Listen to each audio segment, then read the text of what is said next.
వాళ్ళకి ఎంత ప్రొటెక్షన్ కావాలంటే అంత ఇస్తాం. మీరు రియల్ లవర్సా కాదా? మీరు ఇప్పుడైనా మాట్లాడితే ఓకే, లేదా మేము Real ఎవిడెన్స్ lovers తో ఏనా? మాట్లాడితే చాలా దూరం వెళ్తది. రియల్ లో ఓకేనా మేడం? మనోళ్ళు దండలు కూడా అరేంజ్ చేశారు, ఇలా పెళ్లి చేద్దాం. దండలు తీసుకురండి.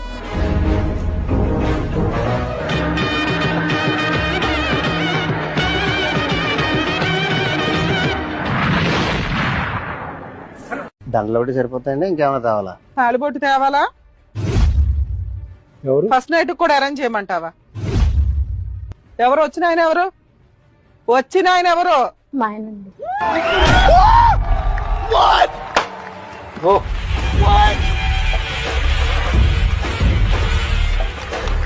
అది ట్విస్ట్. శభాష్. పతివ్రతలకు వచ్చి కూర్చొని లవరు పెళ్లి చేయండి, మా అమ్మ నాన్న చంపేస్తారు, మీరు పెళ్లి చేసేస్తే మా ప్రొటెక్షన్ వస్తుందని మా దగ్గర వాగారు వచ్చి. ఏమ్మా నీకు తెలీదా ఇతను ఎవరో? నీకు తెలీదా? ఏం చేస్తావు ఇప్పుడు అమ్మాయిని?